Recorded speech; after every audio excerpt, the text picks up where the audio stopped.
world of fitness gurus, trainers, and tons of information, myself, Chrissy Sansevier, co-host Chris Marzarella, and comedian and producer of the show, Sean Malloy, break down the real and raw of a fitness-based lifestyle with plenty of tips and insights to achieve today's ultimate fitness lifestyle. Consistency, variety, and convenience all have to come together to help create this listening experience. I'm a NASM certified functional trainer and a corrective exercise specialist. I am also a licensed massage therapist in New Jersey for these past 20 years.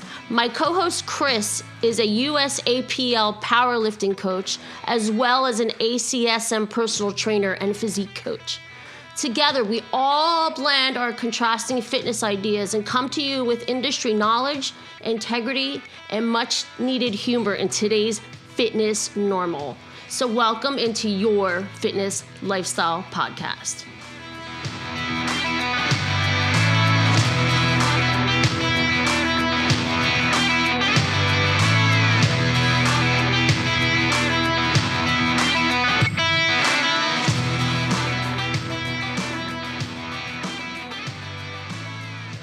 Hey guys, welcome back to the Fitness Lifestyle Podcast.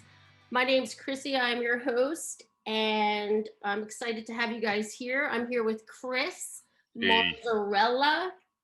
It's me. That's him. And then Sean O'Matic. How's it going, everyone? Our tech guy become Wait a minute. Time out. Man, the legend, the Sean O'Matic. Why? I didn't know I had Jack off. Yeah, you do. It's funny. Just noticed. You didn't. I called you that when you come on. It's all good. Whatever. That's funny. Thanks, guys, for tuning in. These guys are a bunch of nuts. I gotta fix that. We should be on radio. We'd be funny as hell. So today, the afternoon drive with Chrissy, Chris, and Sean. Seriously. I thought this was a really good topic for the ladies out there. I wanted to talk about our trouble spots.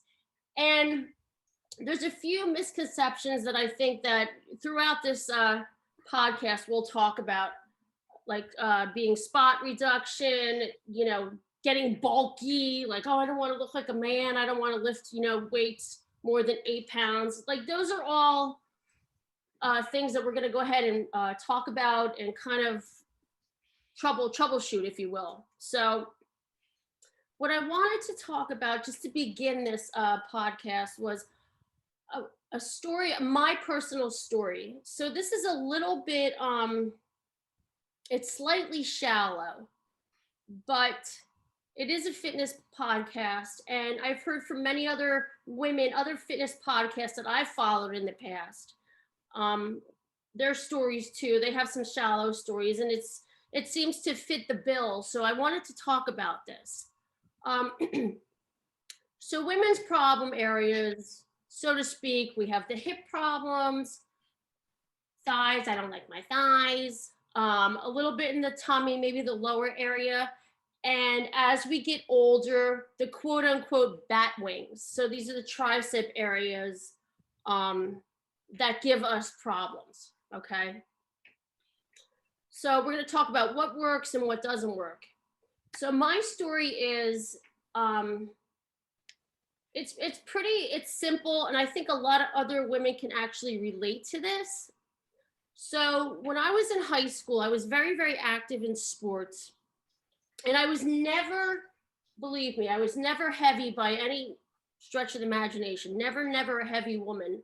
However, my family was very, very heavy. So I always feared getting heavy. And back in the day, and I'm definitely going to date myself with this, and I don't care. But when in high school, the girls used to wear the stirrup pants. They were leggings, so to speak, with stirrups on the bottom. And they had those big mirrors during gym time, or when we were changing for sports, they had those big mirrors. And I'd always check myself in the mirror, just looking at my body, lift my shirt up a little bit.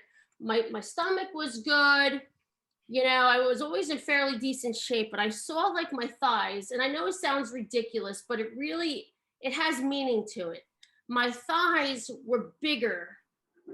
They came out. They came out on the inner part and the outer part. And I said to myself, I said, Chrissy, I said that when you get older, babe, I said, these are going to be your problem areas. And I just told my friends about it. Like, yeah, whatever, this, that, and the other. I asked You my had that mom, kind of foresight back then? what was it? You had that kind of foresight back then? Yes. Wow, that's crazy. What's it? Being a kid, like we never think about what's gonna happen when we get old. We think, oh, our metabolism's always gonna stay this way. But you actually can tell even the specific areas you're gonna have trouble with. I think, I don't know, Chris. I think between you guys, I think you're male, and I think it's different. It is. We hold it differently. We hold our fat deposits a little differently than you do. But you don't beat yourselves up nearly as bad as we do. I don't No, we do. understand. No, but when we're young, we think we're invincible, I think that's kind of what you're saying. I agree with you. No, I agree. We definitely think we're invincible, but I knew. I mean, God, I love my family dearly, and if they listen to this podcast, they are very heavy. Every single one of them. My mother, my father was fat.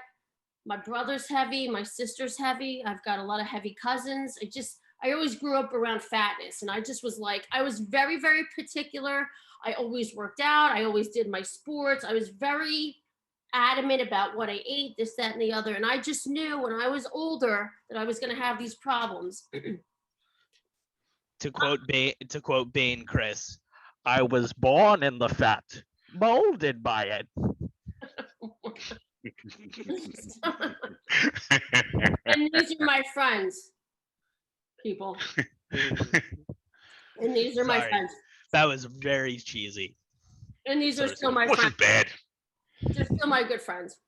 I love them dearly. But I didn't say, so men, anyway, those are my problems, and I recognize it way back when at 17. Anyway, long story short, I was right. Okay? I was right. Those are my problems. That's my problems. My upper body's pretty good. Thank you. But my problems are my thighs, and I knew it a long time ago. And I still tried to beat it. Before I was an educated woman, I thought spot reduction was the shit. So here I am doing all kinds of like these exercises when I'm like 17 and 18, trying to I'll just get rid of the fat between my thighs on the outer part of my thighs. It doesn't work. It's all a bunch of bullshit. Okay. So spot reduction is crap.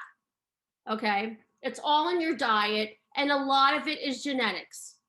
So we have to learn how to take all three of those instances, and we need to incorporate them to make us the better people that we want to be. What's going to make us happy? We're human beings. Just a quick question from a fitness idiot. What does spot reduction mean? Got Chris on that one. It doesn't. Okay, theoretically, spot reduction means that you can take the fat, burn the fat by doing certain exercises. Targeted to a specific body part. Right, but so for example, Chrissy's saying my thighs are big, so I'm gonna do 50 reps of a hip thrust, or of a hip thrust to burn the fat off of that area.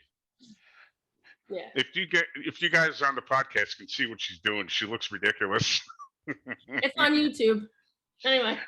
So inner thigh. Anyway. Bad girl machine. Sorry. You know the bad girl machine in the gyms? Yeah, dude. Of course I do. It's the hip abductor. The hip abductor and the hip adductor. Adductor, yeah. That's the bad girl machine. It's fucking bullshit. But it doesn't work. I mean, there's two studies, which I'll go over later, that say it is or it isn't. Personally, I don't believe spot reduction is even possible. It's all in your diet and the way you train, how many calories you're taking in, and there's a couple of factors. It's not. This is the thing. You want overall, you want to build muscle. Okay. And the more muscle that you build in specific areas, the more fat you will burn. But your body inherently is going to make the decision as to where it's going to burn that fat. Right. Do you understand what I'm saying? So, I mean, women will gain more weight in their hips and their thighs and their butt, and they'll lose it quickly in their upper. I'm not saying everybody, I'm just giving you an example. Lose it more in their upper body and like their midsection. But that's what their body is made to do. Everybody, we're all made differently. We're all so different. You know, some people never get, some women aren't built with hips at all. They're built like men. So they have that slender build. So they don't really have those issues. But Right. We're generalizing, right? Yeah, I'm trying to target the women. There's plenty of women. It's more hip, thighs, and butt for the majority of women. Gotcha. There's very few women, and there are women that are built more like men that don't really have hips and they're built straight, and good for them. But you know, I'm just kind of trying to hit, you know, this issue because there's a lot of women out there. They're like, why can't I lose this weight? Why can't I do this? And I mean, push comes to shove, it has so much to do with their diet, has so much to do with their workout. It does. The body's gonna make a decision where it's gonna burn that fat. Agree, Chris? I totally agree. As far as diet's concerned, the biggest the biggest factor in most of my women clients, they think that there's bad foods, there's good foods. I've literally taken that bad label and I've turned it into something where if you want to eat the ice cream, eat the ice cream, but you've got to fit it into your macros. And now what that means is, and I've gone over this a few times, and it's the way I'm contest dieting. You take your protein, your fats, and your carbs. You have a set number, and it requires some math and an app for macro counting. And you can eat whatever you'd like, but you got to be able to fit it inside your number. Yeah. And that's what they call if it fits your macros. It's also called macro tracking, macro management. Yeah. But it also comes down to if you're eating way too many calories, then you got to restrict your calories as well. So there's no such thing as a bad food in my eyes. My client Lori, you're good. If you track it, you'll be able to fit it in. You just have to track it appropriately. You have to take from what you would normally do. It's a give and take. Right. My client Lori had her show this weekend. She came in fourth, by the way, and out of Lori, it was a huge show. Yeah, she had her macros at 120 grams of carbs, 180 grams of protein, and I believe 40 grams. I don't have the record on me right now, but 40 grams of fats. And during the week of her peak week, which is in a whole nother podcast altogether, she went down to 46 grams of carbs at one point, but that was extremely temporary. That was maybe for 9 hours to set up for the fullness that you get at the end of the week, because we carb load in the beginning of the week, and then as the weeks go on, as the days go on, we taper down depending on what our body looks like. But that's how I do my dieting for my female clients, most of my clients.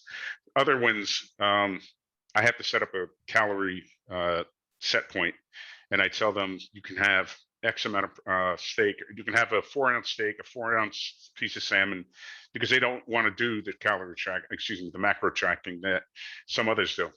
So I have to come up with an interchangeable menu for them for 3 days, and then they just pick and choose what they want.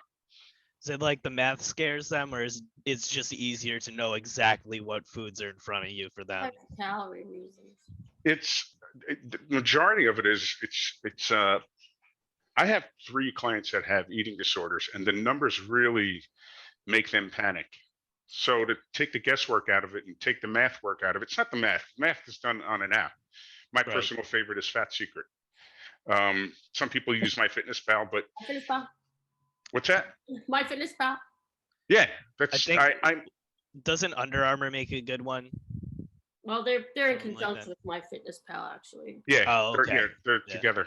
But as far as what the hell was I going to say? I just lost my train of thought. Anywho, yeah, I'm sorry. Now I got it. The eating disorder puts a big factor on some of my clients, the ones that I was talking about. Plus, some other people just don't want to deal with tracking every single food that they eat. But they find that when they try this method, they're able to eat whatever the hell they want. And they want those 2 Oreos, they can have those 2 Oreos. All you have to do is fit it in to your daily diet. I agree. It's a better way of just counting your meals, and you're a human being. I mean, the fact Right. is that we're human beings, and we want to have things. You can't always shut yourself away from all this stuff. It's not possible. We're going into the summer. We're all going to be invited to barbecues and whatnot. You know what I'm saying? Like, tracking is a little bit, it's just easier. I think it's easier. It's a little bit more lenient as long as you're tracking appropriately and not missing. I think it's a great way of doing it. I do. It is. It's funny that the counting too reminds me of something that you guys know Neil deGrasse Tyson is the Sure. So he said one time to a scientist, there's only one diet: burn more calories than you consume. Well, the Thermodynamics. Thermodynamics. Thank you. Right. Matter cannot be created or destroyed. Right. Yeah. It just Big fan reminded of me Neil. of that event. Oh, he's fascinating to listen to. Yeah. Yeah, and he makes science easy to understand. That's really the brilliance of it. Is he's really just a great communicator and ambassador for science. But anyway. So anyway, you guys, so we're talking about food intake. I wanted to talk a little bit about exercising for the trouble spots. Again, there's no such thing as spot reduction. But Chris, what's your take on exercising for those issues? Is it a full body exercise? Are we targeting one specific area more often than others? Like what's the best way of going about it? I ask you this because you train women for physique competitions. So this is kind of your the way it depends on the person's schedule. If they only have twice a week, I'm going to do 2 full body days, 1 heavy, 1 light. Well, medium to light. If I have a person that can afford the ability, that has the ability to train 4 times a week, I'm going to split it up into an upper lower and then an upper lower later in the week. To target those trouble spots, I would do squat variations, deadlift variations, butt work, because a lot of women just don't have the musculature, and that's why their ass sags or their thighs look fleshy, or hip thrusts, hip hinge exercises, hyperextensions, stiff leg deadlifts, squat variations. Some people can't use a barbell on their back, so I bring the barbell into the front, or I'll use a dumbbell for a goblet squat. And I have clients that can only use a band. So yeah. So it depends on their choice, number one, and what their goal is, number two. Now my power lifters, they've done 3 workouts with squat, bench, and deadlift incorporated, but in variations. My bodybuilders and my physique competitors will do 5 days a week, push-pull legs, and 2 full body workouts. It depends on what the person is doing, what their goal is. There's a lot of factors, but for those trouble spots, I'd say the hip hinge, the squat variations, a lunge of any choice. I don't really, pick and choose. They basically pick and choose the lunge variation. Right. Now this is I have a question, and I've had this issue. So I have I broke my ankle on my right ankle when I was 14 playing softball. And I have noticed that when I do certain deadlifts, certain, like if I'm doing like any type of a specific squat, a single squat, like leg squats or whatever, I have a hard time firing up my glute. What happens is is because of my injury, I fire up the back of my the distal hamstring. So right behind my knee is that's what ends up firing up. Are you saying the tendon? What? Are you saying the tendon? No, I'm saying that if I'm doing like a single leg squat or anything like that, I try to fire up my glute because I've had the injury where I broke my ankle. I Mhm. can't fire. It's very hard for me to fire up my glute. What happens is I end up firing up the distal hamstring behind my knee. So my distal hamstring muscle is big, but because of the way that my foot lays on the ground, it's so hard for me to fire up that glute. And I've tried to learn. I've actually worked with different sports medicine doctors on how to fire up the glute, but because of the injury, it's very hard to do. So I've I learned have how to yeah, I have problems where I can't do lunges except for when I'm supporting myself on a bar or right, on a pillar on a power rack. Because I've done something with my ankle years ago. I don't know what I ever did to it, but my way of walking, my knees are all banged up. I can only do uh, parallel to the floor on a squat on a lunge. Uh, yeah. and I realize at 54 years old, my days of lifting heavy are pretty much done with. I'd rather just build to look like a superhero anyway. Yeah, yeah, but you know what I'm saying? It's interesting as those injuries, as you get older, those injuries come into play. And the Hmm. muscles you're supposed to try to fire up, it They doesn't don't. work just because the way your foot lays on the ground. You could overpronate, makes a huge difference. Huge difference. Because I just want to share that with the ladies because sometimes it's hard to fire up certain muscles. And that's because some of us have had injuries. And that's okay. We have to work with them. And that's why we have to find the right trainer to work with in order to do that. You know? Agreed? Yes. Yeah. Sean, were you gonna say something? No, no, just getting an education here. That was real interesting though. That I didn't realize it. They say a lot of times with like injuries, um, especially in like sports, you'll see someone that uh, has like a major reconstruction, say like an ACL, then they'll come back and then pull or tear their hamstring on the other side, like a couple weeks into playing. And I guess that's like the compensation injury thing. Is that like something you guys have experienced at the, you Yeah. know, working with different people? It's just so Absolutely. yeah, wonder. Absolutely. Gait wise, I could tell you, I mean, I work with a lot of older clients, but I can tell you, people who have had knee replacements, hip replacements on one specific side, what happens is they use that opposite side to compensate Mm. for they can't put that pressure on that hip and that knee. So they move over and So all the the other side is now taking the a opposite double load. side. So you're not just fucked up on the injury side.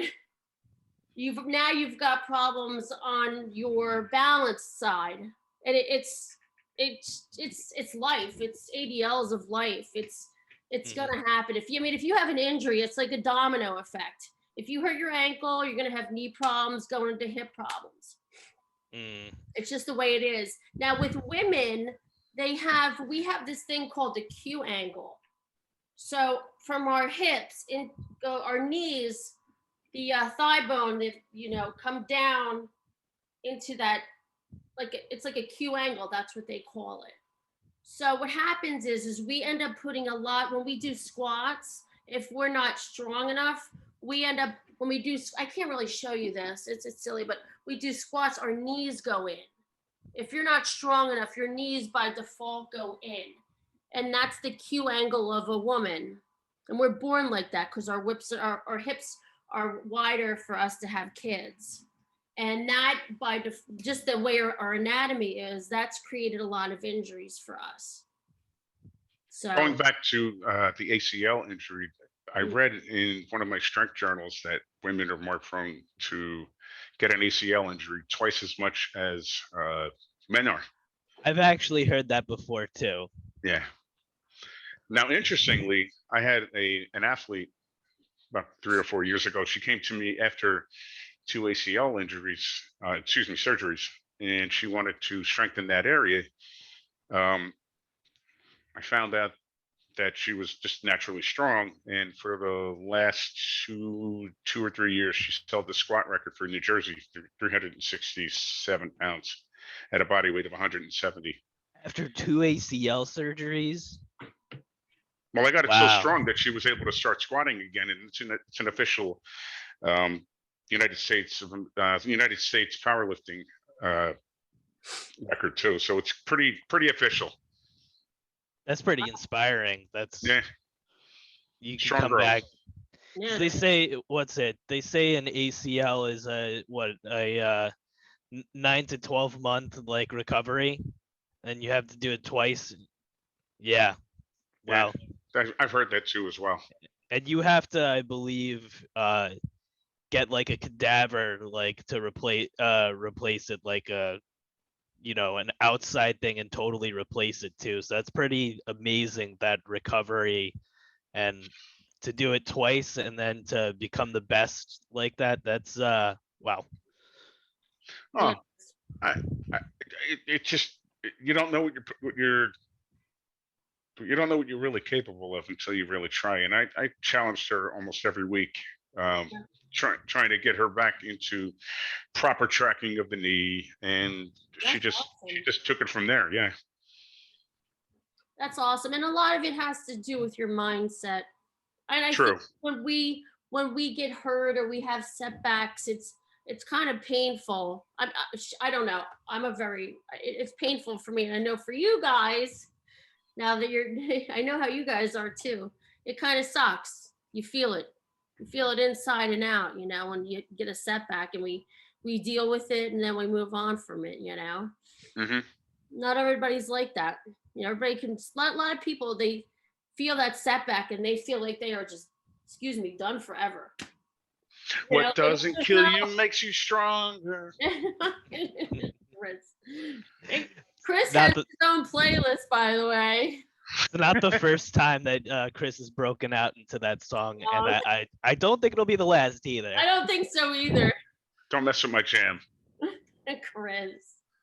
So yeah, I just wanted to, ladies, there's no such thing as spot reduction, okay? We need to follow a quality diet. There's exercises that we can do.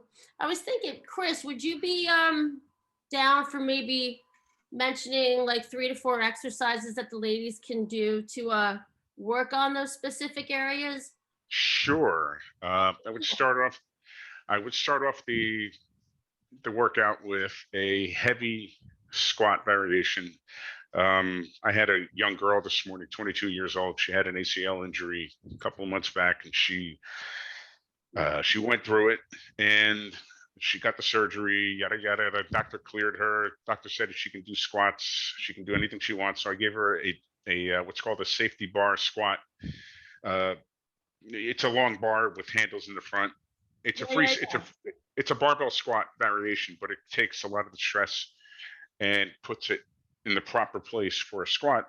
And when you squat, you don't need to go below parallel. In other words, your hips don't need to go past your hips don't need to go past your knees in order for it to be an effective squat. No ass to grass is necessary. It's not necessary. If you're not a power lifter, there's really no reason to go up lower than parallel to the floor. I've had people that will do a box squat or a quarter squat because that's the range of motion that they're capable of doing. So I would start off with a heavy compound left leg and a squat, and then after that, I would do either a butt exercise. So my favorite is the stiff leg deadlift or the hip thrust. Usually women love to do the hip thrust because it's what they see on Instagram, and then after the butt's done, I go back to a lunge variation. Usually I've done 3D lunges, I've done front lunges, reverse lunges, a split squat, anything single leg. I let them choose. There's really no set in stone variation. And as we go from the heaviest squat with the lowest reps to either a 1, a 3, or a 5 rep maximum. After that, the hip thrust will be anywhere from, I've done 25 reps to going down to 25 reps, 12 reps, 5 reps, and then another 5 reps with a little added weight. That's one way to do it. Or you could just use straight sets of 4 to 6 reps if they want to strengthen their butt. For hamstrings, the hip thrust does that well. It's a 2-joint movement. It's a compound movement. Right. Then the lunge of choice. I put it on when I write a program. I put lunge of choice. I don't care which one they do, as long as they just do it effectively and properly with their form. And then I'll finish it off with a closed band knee extension, which is basically the same thing as the knee extension, the leg extension machine that you see in the gyms, but I do it with a band behind your calves. Right. And they have to do it horizontally from the floor, and they lift their asses up, Right. squeezing the quads. I think that's a lot more effective than the machine. I'm not a big fan of machines. So you're squeezing from that leg, if you're squeezing from the glute, you mean, and No, the straight leg? You're squeezing the quadriceps. From All the right, bed leg. you're basically, your feet are on a bench. Okay. You're in a push-up position, and Right. then you're stretching your knees down to the floor with the band behind you. You're holding the band as well. And then right from there, you're lifting your ass all the way up until you feel the squeeze on your quads. You want to feel that contraction. Okay. And when Okay. you, good. And after that, go ahead. Now, my other question to you is, when you say stiff leg deadlift, this is a Mhm. big deal. Are you talking about locked knees? Not necessarily locked knees. You want to keep them stiff but bent. So your ass is doing the work. It's a hip hinge movement. Okay, to support, you want the joint, you don't want the joint to be completely locked. No, Okay. when you're coming up, when you're standing up straight, I want you to lock your quads, Okay. your muscles. But it's primarily a hip hinge movement. Okay. And then I'll finish it off with, that's basically the bulk of the leg, butt, hamstring work, and then I'll finish off with the calf work. All right. No, good to know. Ladies, this is really important. I will get the info from Chris and we will put it in the show notes, because I know this is a really troublesome area for us and we want to know how to beat it to the best of our ability. Again, there's no such thing as spot reduction. It's all about good diet and proper training. If you have any questions, you can ask Chris. You can listen to our outro. You can get his information there. And you can get my information from the outro as well. I do not do bodybuilding. I do. He does. And that's why we're partners. So. Yes. Shauna, you got anything else, babe? No, that was Chris. That was quite a rundown right there. We definitely gonna have to get that in the show notes. Yeah. It's like with the notepad. Like, what did you say? Oh. I'll set up a template that people can follow generally, with some variations on the side. If you go to my that'd be website, really cool. If you go to my website, I have a FAQ, a frequently asked questions of most of the questions that I get on a repeated basis almost every day. But I've taken that, and there's about 35 or 40 questions that I get, and that happens to be one of them. What's a good leg workout? And then I put variations of the squat. There's like 20 or 30 different squat variations that I could probably name off the top of my head. There's glute work, or what I like to call the hip hinge movement. I'm training for the pattern of that movement, not the muscles, but you get those muscles involved anyway. Awesome. Yeah. Chris, how about people, if they want to find Lori and see what your latest client did? Yeah, you should mention that. Let people know. She looked amazing, by the way. Thank you very much. She just took forth. Super young. Not that I'm not gonna call out her age. Oh, she's not shy about saying it. I'm not going to say it. I don't want to get my ass kicked. She'll always be 29. Let's just mention that. Absolutely. So Lori took forth in a National Physique Committee big show. I think there was like well over 200 or 300 competitors in this show, and she did the 50 and under. She did open for figure. And what figure is there's musculature in it, but you're still maintaining that feminine physique. It's almost like a combination of a bikini athlete or a bodybuilder. It's somewhere in between. It depends on what the judges. It's very subjective for that day. But she took fourth, and very proud of her. It was her first show. And yeah, if you want to see some pictures from her show this weekend, and you can go on Instagram at Marzarella_fitness, and you can see all the pictures. I posted a bunch of them, some funny ones, some good ones. But she made me really proud. Yeah, you looked happy. I'm so happy for you guys. We had a She's blast. awesome. She's just a heart of gold right there. She is a good kid. She's If a you good guys go back on our podcast, you can hear her story about addiction. Right. Which I totally can respect. Very much so. So, hey guys, thank you so much for tuning in today. I hope you enjoyed this podcast, and we will see you guys on the next one. Be good. Bye. Bye, guys. Bye, guys.